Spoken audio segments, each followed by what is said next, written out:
하나님이 성경에서 뭐라고 말씀하시는가? 하나님께서 이 지구촌에 일어나고 있는 모든 재난들을 하나님께서 뭐라고 어느 시점에서 나 종결할 것이다. 끝내줄 것이다. 아니면 계속 갈 것이다. 이 세상 끝날까지 계속 갈 것이다. 이렇게 어떻게 말씀하셨느냐. 하나님이 뭐라고 말씀하셨느냐. 이것이 우리에게는 중요한 겁니다. 자, 그런데 참 중요한 것은 이 재난, 전쟁, 막 난리, 막 기근, 지진 이런 것에 이어서 이제 앞으로 그것이 전부가 아닙니다.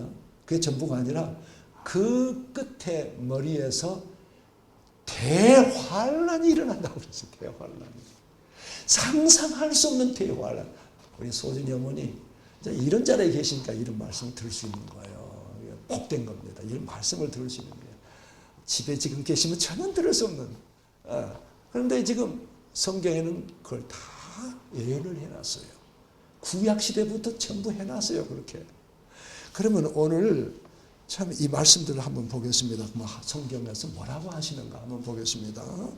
마태복음 24장 오늘 봉독한 말씀인데 6절로부터 우리는 말씀에 근거를 해야 합니다. 항상 하나님의 진리의 말씀, 영원한 진리의 말씀에 근거해서 6절 또 너희는 여기저기서 전쟁이 일어난 소식과 지금까지 일어난 소식과 앞으로 전쟁이 일어나리라는 소문을 앞으로도 계속 일어나는 소식 들을 것이다 그 말이에요.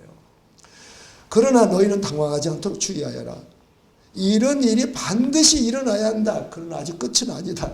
이 말씀 가만히 생각해보면 계속 세상 끝날까지 계속 이런 전쟁의 난리가 계속 간다 그 말이에요. 근데 끝이 아니다는 말이에요. 7절 민족이 민족을 거슬러 일어나고 나라가 나라를 거슬러 일어날 것이다. 여기저기서 기근과 지진이 있을 것이다. 그런데 여기는 지진만 있다고 했는데 누가복음 같은 말씀 구절에 보면 누가복음에서는 그 뒤에 역병이 있다는 지금 전염병 이 역병이 바로 따라갑니다. 그러니까 전쟁과 난리와 기근과 지진과 역병은 항상 한 묶음으로 같이 갑니다. 이 지구촌에 일어나는 재앙의 한 묶음들입니다. 한 묶음들. 그래서 계속 있을 것이다 말. 그러니까 아까 그 의학자가 저널리스트 양반이 두세대 안에 이런 것도 일어날 것이다 했는데 맞는 말이에요. 그럼 두세대 안에 이렇게 일어나고 끝나버리냐? 그게 아니라 이 세상 끝까지 계속 일어난다고 하는 것이요. 그런데 오늘 말씀을 8절에서 참 중요한 말씀이 나옵니다. 그러나 이 모든 일은 진통의 시작이다. 이렇게 해놨어요. 개역개정에는 뭐라고 해놨어요? 혹시 기억나신 분? 옛날 성경에는 재난의 시작이라고 그랬어요. 그런데 여기에는 지금 우리가 세번역에는 진통의 시작이다. 그래서 저 깜짝 놀랐어요. 이 세번역어는 이번에 처음 봤는데 이게 뭐냐 도대체. 제가 34년 동안 예수님을 만나고 성경을 보면서 항상 이 대목은 재난으로 입력이 돼 있었어요. 재난으로. 그런데 여기서 보니까 진통, 세 번역의 진통이라고 해서 이게 뭔가 하고 원어를 이제 처음으로 이 부분에서 원어를 처음 들어갔어요. 그런데 원어에 특별히 이 진통은 원어에 오딘이라고 써놨는데 이 오딘은 성경에 3번밖에 안 나와요. 신약에. 뭐냐면 산고를 말하는 해산의 진통. 엄마들이 아기를 낳을 때 그 진통. 새 생명을 잉태하게 한, 새 생명을 잉태하게 한 그 진통이 시작되었다. 이게 하나님께서 우리에게 보여주시는 이 모든 재난들은 이제 하나님께서 뭔가 새로운 것을 탄생해 한 진통이라는 거예요. 그런데 여러분 보세요.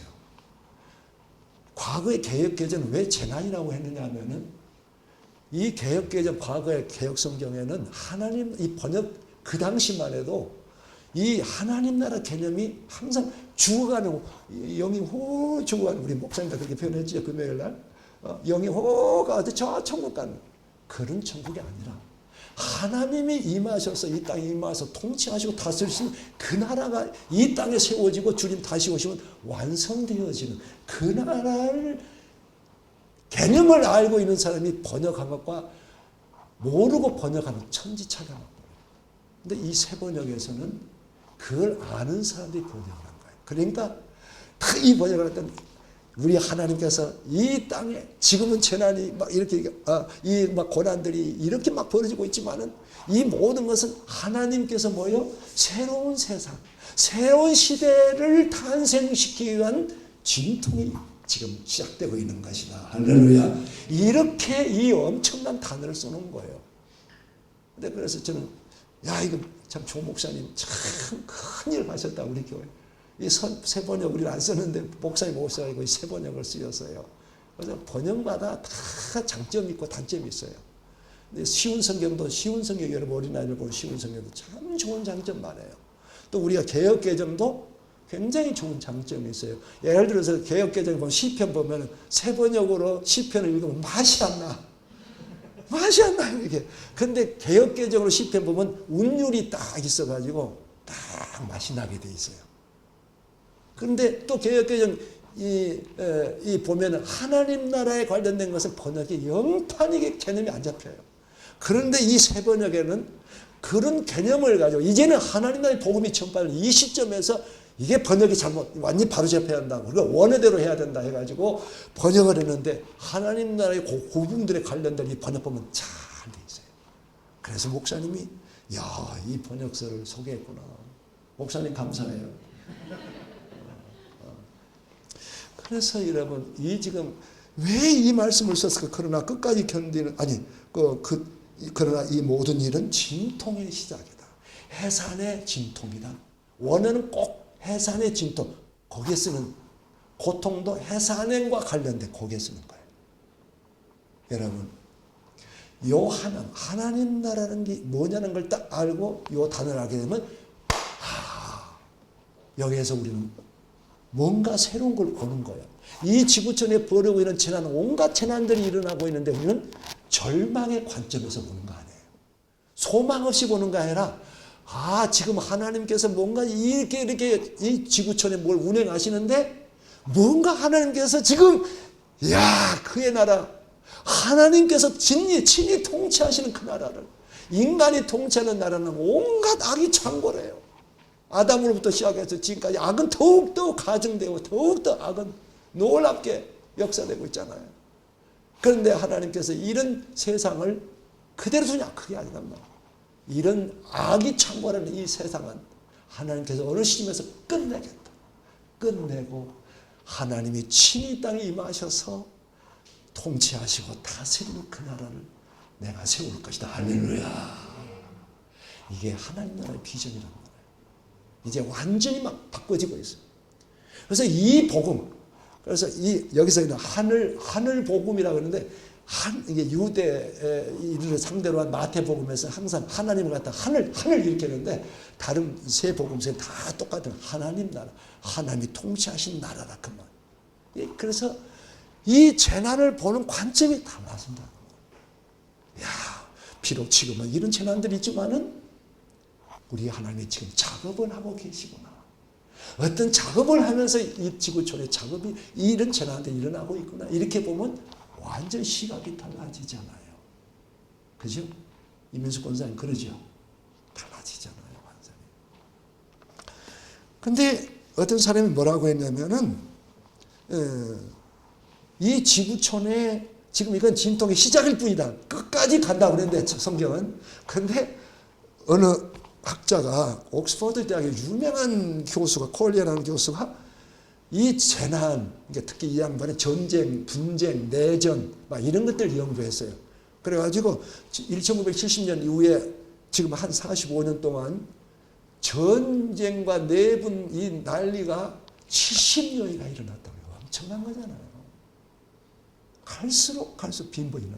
근데 이 양반이 그냥 이런 조사에서 끝냈으면 좋을 텐데 뭐라고 했냐면 이런 내전은 끝마칠 수 있다고 했어요. 여러분 그렇게 믿으십니까? 아닙니다. 성경에 말하는 이 지구촌의 재난, 아까 그 한 묶음 속에 있는 전쟁, 난리, 기근, 지진, 역병은 같이 가는 묶음이다. 한 통속이다. 그래서 요한계시록에 딱 보면 사두마차가 막 달려갑니다. 막 무슨 말 막 이런 말. 그게 역을 말씀하는 거예요. 그런데 우리 성경에서는 우리 하나님께서 뭐라고 말씀하냐면 그쳐지는 게 아니라 멈추는 거예요. 인간이 제어할 수 있는 게 아니라 계속 간다고 그래요. 그러다가 여러분 어떻게 됐냐면은 참 중요한 거 오늘 이제 다 생략하고 참 마지막 때의 환난 이런 재난들이 계속 가는데 마지막 이 재난 끝 무렵에 오는 환난은 어떤 상황에서 일어나느냐. 오늘 예수님께서 자 한번 보겠습니다. 자 환난 8절에서 그러나 이런 모든 일은 진통의 시작이라고 그랬고 9절에서 그때 사람들이 너희를 환난에 넘겨준다고 그래서 환난. 여기서 환난이 나오는 거예요. 그러니까 이 재난과 환난은 근본이 틀립니다. 이 환난이 그러니까 그때라고 그래서 그때 너희를 환난에 넘겨. 그럼 그때가 뭐냐? 이게 어느 때를 말하냐면은 바로 이게 이제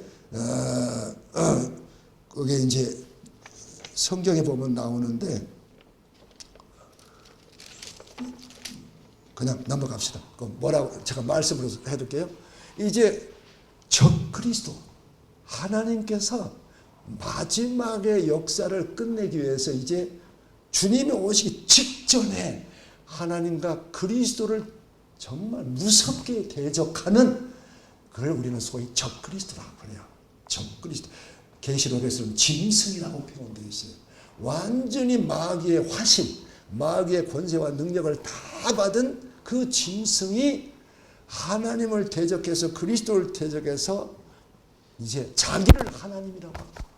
자기를 하나님 소위 자기의 우상을 세워놓고 하나님 자기 외에 다른 신을 섬기는 모조리 이제 죽이게 되고 환난을 핍박을 가합니다. 그걸 환난이라고 해요. 그러면서 그 적그리스도는 이제 세계를 통제하게 됩니다. 이제 말세가 되면 이 막 재난과 막 요동치는 세상에서 이 지구촌에서는 강력한 지도자를 원하게 됩니다. 지금은 각 나라 민족들이 다 지도자가 있지만 마지막 때 가면 이제 그런 상황이 돼가지고 강력한 지도자가 막 이 난리 이 요동치는 세상을 어떻게 좀 할 수가 없냐. 그래서 딱 그때 하나님의 섭리 가운데 적그리스도가 딱 나타납니다. 근데 이놈이 나타나가지고 자기를 신이라 하면서 데살로니가 후서에서는 자기를 하나님이라 하면서 그렇게 나와요. 하나님이라 하면서 특별히 하나님과 그리스도를 믿는 게 다른 종교는 금방 엎드려 버립니다. 그냥 바로 그냥. 그런데 하나님과 그리스도를 믿는 사람들은 막 그냥 당신은 하나님을 하지 않는다. 우리가 믿는 하나님 예수 따로 있다 막 이렇게 하는 거예요. 그러니까 다 죽이고 그런 사람은 다 죽이고 이런 엄청난 환난이 성경에 예언되어 있어요. 구약으로부터 쫙 예언되어 있어요. 근데 예수님이 그걸 또 말씀해 주시는 거예요. 예수님 말씀. 또 이제 사도들이 또 이제 서신서에다가 이걸 또 확실하게 또 증거를 해 주시는 거예요. 그러니까 이 환난 참 우리 이제 실질적으로 한번 환난을 좀 보겠습니다. 환난이 마태복음 20 성경에 마태복음 24장에 21절 좀 보겠습니다. 그 환난 21절 마태복음 24장 21절 우리 다 같이 시작.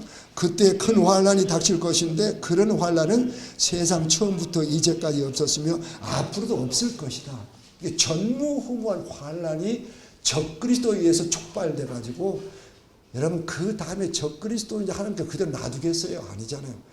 이제 완전 드디어 완전 하나님 천지가 요동하는 하나님의 심판이 일어납니다. 이걸 다 합쳐서 대환란이라고.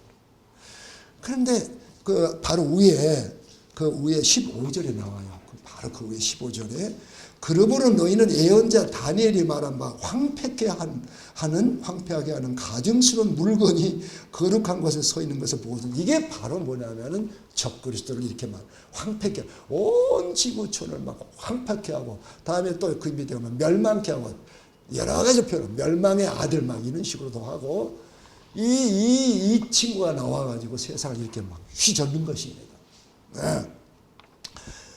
여러분 이제 이런 것을 좀 보면서 우리 한 대목만 좀 보겠습니다. 어디를 보냐면 성경 계시록 13장을 좀 우리가 이런 때 계시록 한번 봅시다. 새로 오신 분들, 야, 하나님 말씀에 저런 말씀들이 다 있는가 이렇게 관심을 가지고 보시면 좋습니다. 자, 계시록 13장 6절로부터 계시록 저 뒤에 486면이 나와요. 계시록 들으시면 됩니다. 13장 6절. 그 짐승은 입을 열어서, 그 짐승이 뭐라고요? 이제 지가 하나님이라고 하는 이제 적그리스도. 그 적그리스도가 입을 열어서 하나님을 모독하였으니 하나님의 이름과 거처와 하늘에 사는 이들을 모독하였습니다. 그 짐승은 성도들과 싸워서 이길 것을 허락받고 모든 종족과 백성과 언어와 민족을 다스리는 권세를 받았습니다. 이놈이 세상 모든 나라와 민족을 다 통제합니다. 그러므로 땅 위에 있는 사람들 가운데서 죽임을 당한 어린 양의 생명책에서 창세 때부터 이름이 기록되어 있지 않은 사람은 모두 그에게 경배할 것이다. 보세요. 하나님의 생명책에 기록되어 있는 사람은 다 그 사람한테 경배한다. 여러분, 왜 그럴 수밖에 없냐면 이제 뒤에 또 막 나오는데 이 거짓 하나님이라고 하는 이 적그리스도의 선지자가 있어요. 이 친구는 막 엄청난 이적을 행하게 됩니다. 하늘로부터 막 불을 내리고 어마어마한 이적들을 행하는 거예요. 그렇게 다 넘어갑니다. 다 넘어가요. 여러분, 그 정도 하면요 넘어갑니다. 그러니까 이제 마지막 때는 진리의 말씀, 하나님의 이 정말 영원한 생명의 진리의 말씀에 서 있지 않으면요, 만약에 우리가 적그리스도 시대에 산다고 하면, 주님 오실 직전에 그래 산다고 한다면, 나는 그 이전에 죽을 텐데, 그렇다고 해서 여러분 다 끝나는 거예요. 이 모든 것은 우리의 모든 나중에 주님의 심판대에 갔을 때 그 기준이 되는 거예요. 그걸 여러분 알아야 돼요. 그래서 하나님 공평하신 분입니다. 적그리스도가 나타나기 전에 나는 죽었다. 나는 괜찮다. 그런 게 여러분, 그런 망상에 젖으면 안 돼요. 다 공평하신 하나님이에요. 그래서 참 이 우상이 나와가지고 이렇게 난리를 치는데, 자, 9절 보겠습니다. 9절, 아까 계속해서 계시록 13장 9절. 귀 있는 사람들은 들으시오. 그러면서 10절, 사로잡혀 가기로 되어 있는 사람이면 사로잡혀 갈 것이요, 칼에 맞아서 죽임을 당하기로 되어 있는 사람은 칼에 맞아서 죽임을 당할 것이라. 여기에 성도들의 인내와 믿음이 필요합니다. 그래서 이 환난을 이길 수 있는 믿음이 필요하다. 여러분, 이 환난을 이길 수 있는 믿음 위에 서시길 바랍니다. 근데 이걸 우리가 이 상황을 잘 이해하려면 초대교회로 돌아가면 이런 거구나. 초대교회 때 네로 때부터 시작하면 네로 황제부터 이제 우리의 믿는 사람들이 엄청난 핍박을 받았습니다. 여러분, 예수 그리스도를 믿고 막 세상에서 잘 되고 부자가 되고 내 자식 새끼가 서울대 가고 이런 건 전부 잘못된 모범들이에요. 다 이 기복적 신앙은 나중에 그런 신앙 가지고 가면 나중에 환난 때 다 무너져 그래. 다 무너져. 너희가 나무와 집과 풀로 세워지면 불이 너희를 시험할 것인데 다 무너진다고 그래요. 창파가 일어나면 다 모래에 쌓은 성처럼 다 무너질 거다 그랬어요. 하나님의 영원한 진리의 말씀의 선자들만 어떠한 환난과 시련과 어떤 천한 속에도 굳건하게 서게 됩니다. 오직 주님만 따라가게 됩니다. 할렐루야. 그런데 지금 많은 사람들이 이렇게 죽게 된다는 거예요. 순교자가 엄청나요. 그런데 여러분, 이 상황이 무서워가지고 이제 내부자가 일어나기 시작합니다. 그게 또 예언해 놨어요. 가짜들, 특히 자기가 살라고 하는 사람들은 저 친구가 예수 믿는 사람이에요. 저 친구가 저 집이 예수. 그래가지고 많은 사람들이 막 고발당하고 이런 일들이 벌어져요. 그래서 배교하는 일이 일어날 것이다. 많은 사람들이 이게 바로 이런 상황을 다 두고 하는 거예요. 그래서 여러분, 우리는 그래서 저 집사님이 저 사람이죠. 예수 믿는 사람이 하나님 믿는 사람이 잡아가시오. 자기 모면하기 위해서. 그러면 그 사람은 안전할까요? 성경에서 뭐라고 했냐면 말할 수 없는 하나님의 심판의 벌, 무서운 형벌을 받게 될 것이다. 다 기록되어 있어요. 그래서 참 우리가 이 모르면은 나중에 이런 상황들을 모르면은 공동체 안에서 저놈 잡아가시오, 저놈 잡아가시오 이런 일이 벌어지게 됩니다. 그러나 반대로 우리가 말씀에 굳건히 서고 되게 되면 어떤 상황에서 공동체 안에서 끈끈한 사랑으로 서로 이 말씀 안에서 진리 안에서 서로 붙들고 우리가 승리합시다. 우리가 불에 타져 죽든 칼에 맞아 죽든 어떻게 하든 우리는 끝까지 주님을 따르며 승리합시다. 할렐루야. 이게 마지막 때 막 모습들이에요. 그래서 이런 환난을 우리가 생각하면서 여러분 이제 우리가 이제 아까 재난과 환난을 어떻게 대비할 것이냐, 먼저 환난을 어떻게 대비할 것이냐 이것부터 하고 난 다음에 이제 전염병으로 인한 이제 특별히 전염병으로 인한 이 재난들이 다가올 때 어떻게 할 것이냐 그 부분을 전하겠습니다. 여러분, 이 환난 모든 사람들이 다 예수 믿고 모든 사람들이 그리스도가 오시기 직전 적그리스도가 나타날 때 그 환난을 다 통과하는 게 아니에요. 이것 때문에 논쟁이 많았어요. 우리는 환난 전에 들림받는다. 또 어떤 사람은 환난을 통과하고 난 다음에 환난 후에 우리는 들림받는다. 하나님께로 간다. 이게 논쟁이 많았어요. 그런데 성경을 자세히 보면 구약에서부터 주님께서 말씀하신 것, 또 사도들이 증거한 것, 계시록 딱 종합해보면 딱 나옵니다. 그러면 요한계시록 14장을 좀 펴시길 바랍니다. 요한계시록 14장. 여러분 가셔서 요한계시록 14장 자꾸 읽어야 돼요. 많은 묵상이 중요합니다. 이 요한계시록 14장 보면은 여러분, 자 우리 주님께서 이 마지막 때 상황들 징조들을 말씀하시고 딱 꼭 끝에 하시는 말씀이 있어요. 그러므로 너희는 준비하고 깨어있어 준비하고 있으라 그래서 준비하고. 이 기준이 주님 오실 때를 기준해서 준비하고 있으라. 그러면 정말 이 땅에서 그리스도를 믿고 어떤 상황에서도 주님을 배반하지 않고 어떤 시련에서도 주님을 참 배반하지 않고 충성하게 주님을 따르며 그래서 정말 주님을 따랐던 그들은 준비되는 자다. 그런데 주님 모시기 직전에 지금 대환란이 일어났다가 이 준비되는 자들은 환란을 통과할 필요가 있을까요? 없을까요? 그래서 이 계시록에서 이들은 첫 열매로 쫙 거두는 거예요. 이게 계시록에 나와요. 자 보겠습니다. 계시록에서 자 어디를 보시냐면은 첫 열매 자 4절 14장 4절 그들은 여자들과 더불어 몸을 더럽힌 일이 없는 정죄를 지킨 사람들입니다. 그들은 어린 양이 가는 곳이면 어딘지 따라가는 사람들입니다. 그들은 사람들 가운데서 하나님과 어린 양에게 드린 첫 열매로서 구원을 받았습니다. 그들의 입에서는 거짓말을 찾을 수 없고 그들에게는 흠 잡을 데가 없습니다. 이들이 뭐라고 했냐면 첫 열매라고 그러죠. 이들은 환난을 성경 전후를 딱 읽어보면 환난을 통과하지 않고 적그리스도 그 대환난을 통과하지 않고 미리 하나님께 피가 용택 집사가 준비되어 있으면 너는 오너라. 딱 너는 오너라. 민수가 너는 오너라. 미리 불러줘. 이게 준비하고 있습니다. 첫 열매라고. 이 표현. 그래서 성경은 단어 하나하나를 유심히 봐야 돼요. 왜 첫 열매라고 했는가? 왜 첫 열매라고 했는가? 이 구약에서 보면은 추수해가지고 첫 단을 어디로 가요? 성전으로 가져와서 하나님께 드립니다. 바로 이들이에요. 첫 열매. 다 예표로 미리 다 말씀해요.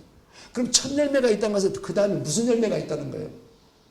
우리 영택 집사. 그 다음에 무슨 열매 있어요? 나중 열매가 있다. 나중에 이거 열매란 것은 항상 이 곡식, 익은 곡식. 그래서 여러분 이 성경이 얼마나 참 상징적인 이 비유의 말씀을 쓰는데 얼마나 정확하게 쉽게 알아들어요. 첫 열매는 이제 이 환난을 통과 없이 할 필요도 없이 익었기 때문에 너희는 내게로 오라 해가지고 이들은 딱 14장 1절 딱 시온산에 탁 그들 새 노래로 찬양을 부르게 돼 있어요. 이들이 14만 4천 명이에요. 근데 이놈 신천지에서 이 좋은 14만 4천을 이들이 도용해가지고 자기들이 다 하는 거예요. 자기들이 다. 근데 우리 동생 중에 한 여동생이 신천지에 끌려가가지고 우리 교회 누구 집사처럼 끌려가가지고 집사님 누구처럼 그랬지요? 끌려가가지고 가만히 들어보니까 막 14만 4천 막 끌더래요. 그래서 이 개신교에 있는 사람들은 아무도 신천 이 14만 4천에 들어갈 수 없고 자기들만 14만 4천 딱 뜨면 그때 쫙 올라간다 그 말이에요. 근데 우리 동생이 친여동생이에요. 셋째 동생이 참 이상하더래요.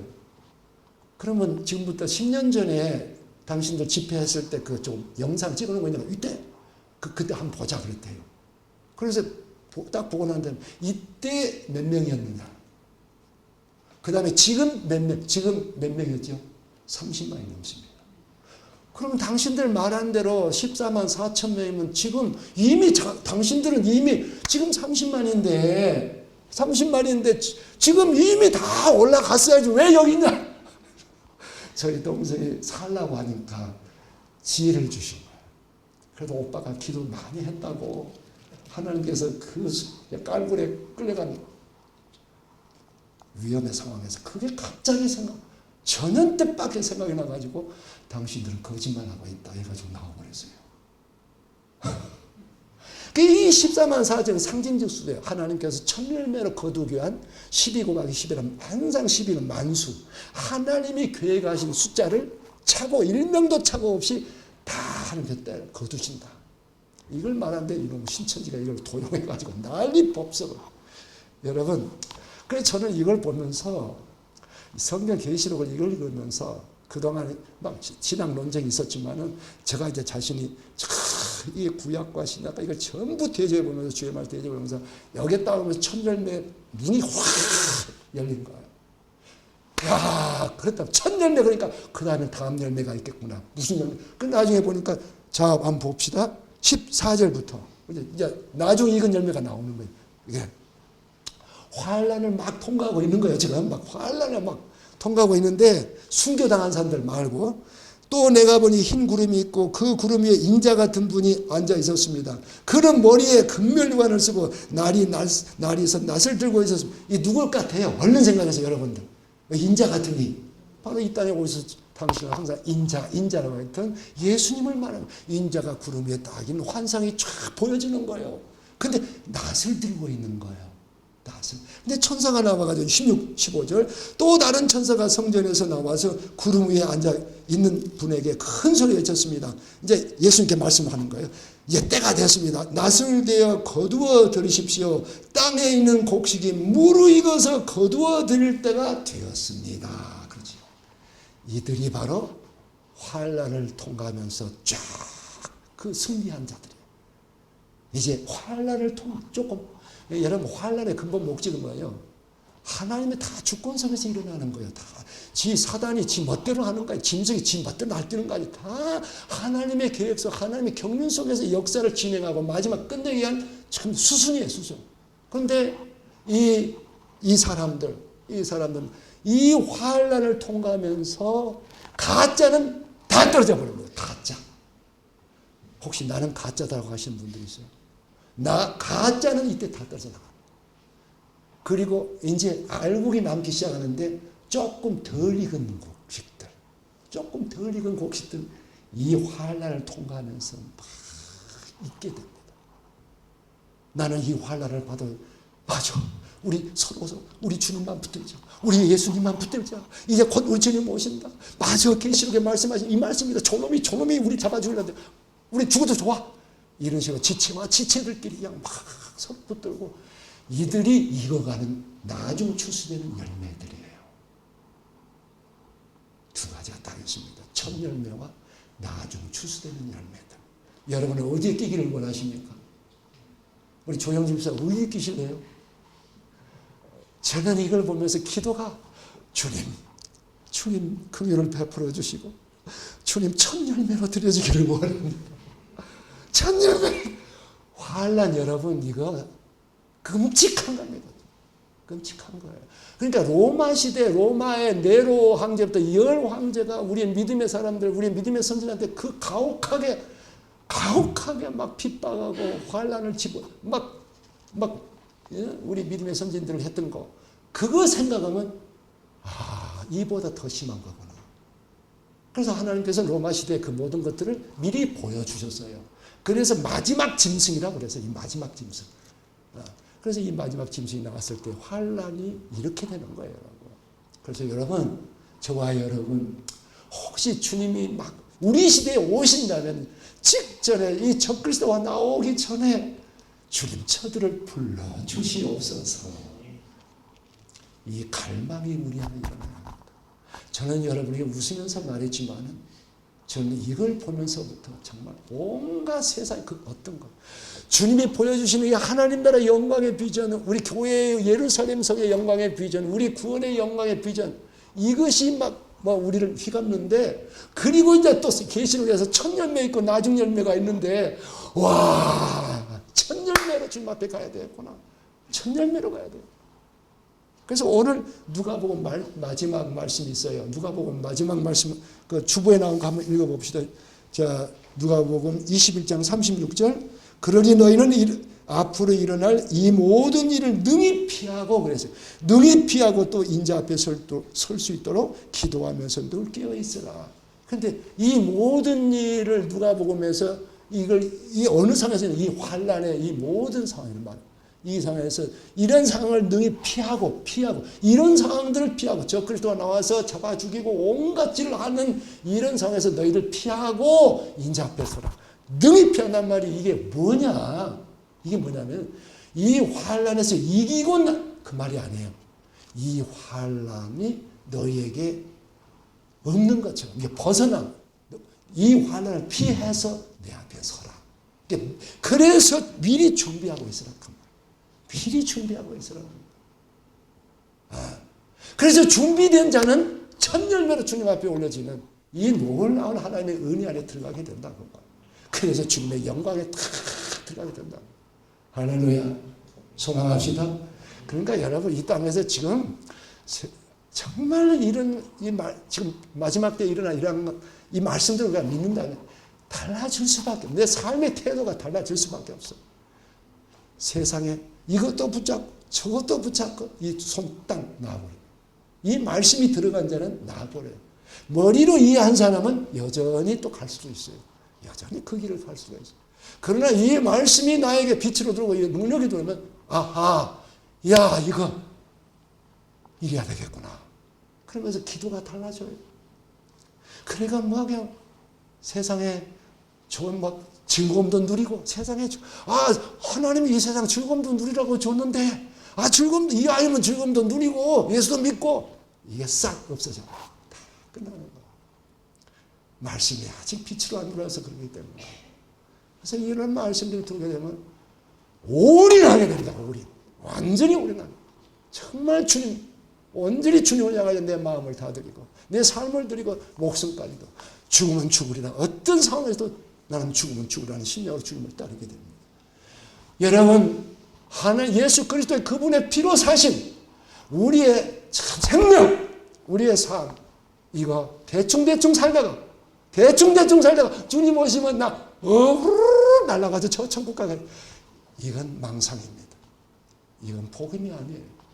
우리가 예수 그리스도의 은혜로 말미암아 그분의 피로 값없이 믿는 자를 의롭다 하신 그것은 정말 값없이 공짜로 거저주는 은혜였어요. 그러나 이 생명 받은 이 생명 안에서 내가 어떻게 살아갈 것인가, 주님을 어떻게 섬기며 살아갈 거야, 이것은 이제 드디어 그 사람이 말씀 안에서 얼만큼 깨닫고 주의 말씀이 얼만큼 내 안에 거하며 말씀과 동행하느냐, 그 여부가 이제 결정되는 거예요.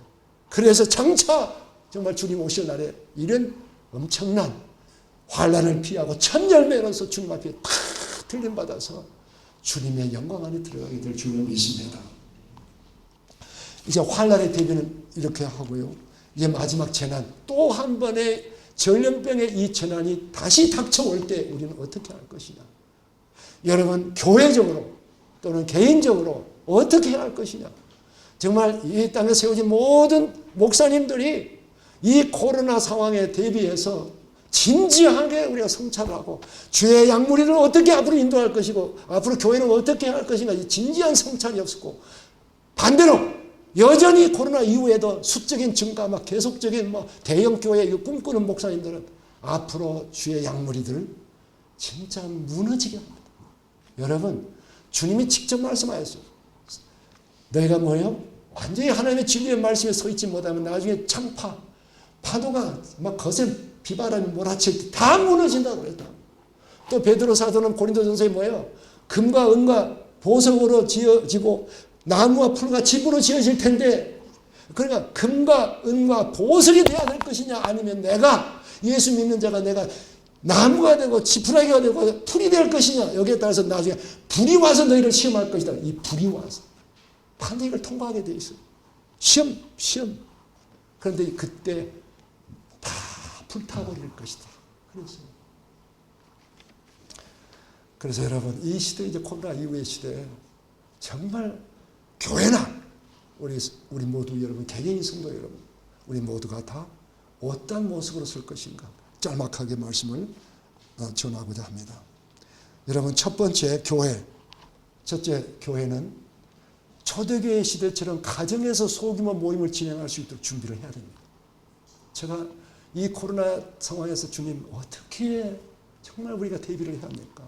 앞으로 우리 참 종들이 어떻게 주의 양무리를 인도해야 합니까? 계속 기도할 때 성강처럼 초대교회로 그때처럼 대비를 하라. 이 하나님의 감동이 너무 막 왔어요. 그래서 우리 주목사님 금요기대 오신 분들 자꾸 초대교회 막 자꾸 나오잖아요. 초대교회 마란타 영성 자꾸 이 말씀을 자꾸 하신데, 여러분, 우리 담임 목사님께서 여러분에게 지금 마지막 때가 다가온다, 우리는 초대교회 영성을 한다, 이게 그냥 하는 소리가 아닙니다. 이제는 정말 이 코로나 상황 이후 보면서 이 앞으로 모든 큰 건물, 교회 건물도 무용지물 될 때가 옵니다. 이제 어마어마한 건물들 지어놓은 이거 다 완전히 무용지물 될 때가 옵니다. 곧 우리 눈앞에 곧 다가오게 됩니다. 다음에 이제 코로나 상황에서 이제 첫 번째 도치가 뭡니까? 봉쇄하거나 폐쇄. 이게 사람들이 밀집해서 모이는 것을 거기서부터 일단 봉쇄를 해버립니다. 그럼 교회, 우선 대상에 교회가 하나 포함되어 있고, 그럼 어떻게 할 거냐, 이거. 인터넷 온라인 예배라고 하는 것은 이것은 최후의 수단이에요, 최후의 수단. 이 교회라고 하는 것은 성령의 임재하는 공동체, 성령의 임재하는 공동체, 단수가 아니에요. 공동체, 주님의 몸이기 때문에 항상 이런 영적 원리를 통해서 지체들이 모여야 되는 거예요. 모여야 돼요. 나 혼자 온라인 예배를 드리면 된다. 여러분, 우리 지난 월요일날 제가 소도에 말씀을 안 드리는데, 우리 교회 4층에서 저희 동기생들 신우의 회원들이 와가지고 예배를 드렸어요. 그때 그 한 분이 그래요. 이번에 코로나 상황 후에 코로나 예배를 안 드리고 온라인 예배를 드렸더니 한 3개월 동안 했더니, 그리고 이제 모였대요. 5월 말부터 모였는데 어떤 일이 어마어마한 인원이 떨어져 나가더래요. 작은 교회도 예배를 안 드렸던 교회는 막 떨어져 나가더래요. 우리 교회는 한 가정도 코로나 때문에 영적 침해를 받아가 떨어나는 가정이 없어요. 한두 가정 다른 이유로 있지만 그런 가정이 없어요. 그래서 난 이 모든 게 진짜 조 목사님이 계속해서 여러분을 이끌기 위해서 이 메시지와 카톡을 계속 보내시잖아요. 이게 여러분들, 우리 장로교회가 한 가정도 코로나 때문에 떨어져 나가지 않았다는 거, 저는 참 우리 조 목사님 너무 잘하셨다. 그래서 카톡 볼 때마다 그 카톡 막 여러분들 띄우는 거, 우리 조 목사님 잘하신다. 잘하신다. 이렇게 안 하면 여러분, 어떤 상황 나면 사단은 우리를 무너뜨리려고 하고 하나님은 우리를 세우려고 하십니다. 더 선용하십니다. 합력하게 유익하게 선을 이루시는데, 그런데 이때 이걸 깨워주는 분이 누구냐? 목사님이에요. 담임 목사님이에요. 부지런히 깨워야 됩니다. 두려워하지 말라. 말씀 우리가 예배를 해야 된다. 그런데 이게 안 되면, 제가 들어보니까 우리 지방의 목사님 작은 교회도 안 드리는 교회가 들리고, 근데 엄청나게 막 작은 교회가, 그 작은 교회 한 1, 20명 모이는 교회는 반은 떨어져 나가 버리는 거예요. 이게 이래서야 어떻게 되겠냐고. 그래서 이 온라인 예배라고 하는 것은 이게 우리 성령의 임재하시는 이 공동체 예배 원리가 안 맞는 거예요. 그건 최후의, 완전히 오도가도 집안에서 움직이지 말라 할 때 그때는 쓰는 거예요. 그러나 우리는 이제 이때를 대비해서 봉쇄하거나 폐쇄하거나 교회 시설 폐쇄할 경우에 이때를 대비해서 목자들 중심으로 중간 리더를 중심으로 딱 한 3 내지 5가정이 모여야 합니다. 거기에서 예배를 드리고 거기에서 성찬도 나누고 이제는 마지막 때를 준비를 해야 하기 때문에 성찬도 나누면서 또 말씀의 교제를 나누면서 함께 기도하면서 이럴 때 진짜 이제 그럴 때마다 정말 마지막 때가 다가오고 있는 실감 있게 이제 하는 거예요. 그리고 효과적인 대책을 대처해서 나갈 수 있는 거예요. 그래서 앞으로는 건물이 무용지물 될 때가 온다는 거. 명심하고 우리가 초대교회 모습으로. 그래서 초대교회 때는 환란 때 어떻게 했느냐 그들 모여서 예배 못 드려요. 모여서 예배는 바로 그냥 지금 우리 인도 대놓고 예배하면 바로 고발 들어가잖아요. 그러니까 비밀리에 모여서 몇 가정씩 모여서 이게 초대교회다 하는 모습이에요. 이제는 초대교회 때의 그 모습으로 돌아갈 수 있는 준비가 딱 돼 있어야 돼요. 어느 때든지 코로나가 또 이거 발생해가지고 이런 조치가 나온다. 행정명령이 나오면 우리는 해야 돼요. 왜 나라의 권세에 우리는 순종해야 되기 때문에 권고는 우리가 지혜롭게 할 수가 있지만 명령 내리면 우리는 따라야 돼요. 그래서 이런 상황에 대비를 해야 하는데 첫 번째가 이렇게 목자들 중심으로 해서 몇 가정들이 바로 모여가지고 예배는 지속적으로 해야 된다. 그래서 두 번째 이를 위해서 이제 여러분 목자들이 얼마나 중요한 오늘도 목사님이 목자들 모여서 말씀들 하시는데 앞으로 여러분 목자들이 얼마나 중요한가. 영혼을 책임지고 이제 주님 앞으로 인도해야 할 진짜 큰 중간 리더들이에요. 그래서 앞으로는 너도 나도 아무런 목자하는 시대가 안 되는 거예요. 정말 양육되어지고 그 나의 목원들 책임지면서 앞으로 이 많은 고난과 환란의 시대를 통과할 수 있는 재난이 딱 해가지고 참 교회에서 이제 담임 목사님께서 이제 다 방향을 주고 지침을 주고 이렇게 가정에서 모여서 목장 예배를 드리세요. 이런 식으로 지침을 주면 딱 거기에서 목자들이 바로 이것을 감당할 수 있도록 준비를 해야 됩니다. 그래서 이 평상시 이 목장 모임에 여러분 지금 뭐예요? 코로나 상황해가지고 이 목장 모임이 좀 느슨해진 금이 아까 목사님께서 말씀하시는데 아닙니다. 다시 정말 새롭게 해야 됩니다. 얼마나 중요한 앞으로 에스겔서에 보면요 목장 모임이 얼마나 중요한가 또 에스겔서에 그 교회 환상에서 나와요 여러분. 저 이번에 처음 봤어요. 목장 모임 이렇게 중요한 거구나 이게. 여러분 목장 모임 정말 여러분 힘을 다하여 열심을 다하시길 바랍니다. 그리고 세 번째 앞으로는 목사님께서 금요 기도회 때마다 가끔 주일에 등마가 나오는데 초대교회 영성으로 돌아가요. 이 초대교회 영성으로 돌아가지 않으면 앞으로 주님 앞에 설 수가 없습니다. 그러나 초대교회 영성으로 돌아가면은 우리는 주님 앞에 딱 서게 됩니다. 할렐루야. 그러면 초대교회 영성이 뭐냐? 주님을 기다리는 세 가지 영성. 마라나타 주님 다시 오실 주님 기다리는 거예요. 마라나타 영성. 다음에 또 하나 뭐예요? 그 십자가 영성. 자기를 철저히 이 세상에서 철저히 자기를 부인하고 십자가를 지고 나를 따르는 주님의 그 십자가 영성. 다음에 정결한 신부의 영성. 이게 초대교회 영성들이었어요. 목사님 금요일에 계속 자주 강조하잖아요. 이 영성으로 무장된 성도와 교회만이 승리하는 교회로 서게 될 줄로 믿습니다. 그렇지 않으면 다 무너집니다. 그래서 참 이제 앞으로는 참 사역자와 평신도들이 이런 상황들을 예측되는 상황들을 보면서 막 우리가 어떻게 앞으로 대비할 것이냐 이런 비전 모임도 막 함께 하면서 이런 공간들을 막 늘려가면서 이렇게 할 경우는 더욱 효과적으로 할 수가 있겠죠. 마지막에 이제 개개인의 성도 참 여러분 귀를 솔깃하게 하고 우리 육신을 즐겁게 하는 메시지 들으면 뭘 먹는 것이래? 뭘 먹어요? 독약 먹는 거예요. 독약. 그런 걸 기대하지 말고 우리 하나님께서 우리 조 목사님 보내준 거 감사한 것이 그런 메시지 안전하잖아요. 그런 메시지 안 되는 거예요. 그래서 하나님 보내주셨구나. 그리고 하나님 나라 비전을 벌써 딱 보시고 계속 하나님 나라 이게 말씀 전하시잖아요. 그런 참 우리 교회가 하나님께서 우리 교회를 말세에 준비하는 교회구나. 이걸 여러분 확실히 하시길 바랍니다. 그래서 오직 진리의 말씀에 굳게 섭시다. 근데 여러분 이게 머리로 이해되는 거 아니에요. 머리로 알았다고 되는 거예요. 오늘 말씀을 통해서 내가 깨달았다면 바로 삶의 실천이 돼요. 내가 지금까지 참 어떤 오락을 즐겨하는 거. 내가 세상의 어떤 즐거움을 좀 쫓아가는 거. 내가 세상에 아직도 성공을 막 여기에 문제두고 있는 거. 세상의 어떤 것들을 내 마음에 아직도 품으면서 뭔가 집착하고 있는 거. 오늘 말씀이 들어가는 사람들 다 이걸 놓게 됩니다. 그러면서 내 온 마음과 뜻과 힘을 어떻게 주님을 향해서 다 쏟아부을 것인가. 그리고 이제 더 나가면 나는 어떤 상황에도 죽으면 죽으리라. 이 각오를 가지고 필사의 각오를 가지고 주님을 따르게 됩니다. 그런 사람들 우리 교회에 이제 많아져요. 그런 사람들. 그렇게 하려면 여러분 말씀과 기도만이 살 길입니다.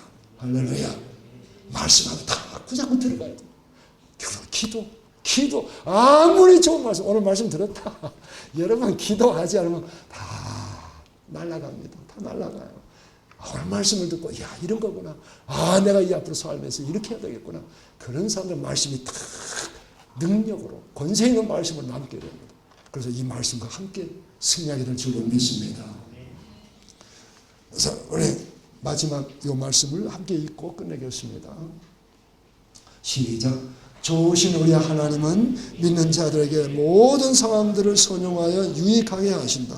고난과 재난을 통하여 우리의 믿음을 연단시키시며 정결케 하시며 소망을 하나님께 두게 하시며 마지막 환난을 통해 철저하게 익은 열매로 쭉정이를 갈라내어 알곡만을 추수하신다. 그리하여 주께서 완성하시는 하나님의 나라를 유업으로 주시고 주의 영광 안에서 영원토록 살게 하실 것이다. 지구촌의 재난은 하나님께서 새로운 시대, 새로운 세상을 탄생시키기 위한 진통일 뿐이다. 그래서 주님은 이 모든 것은 재난의 시작이라 하셨다. 할렐루야. 기도하겠습니다. 주님,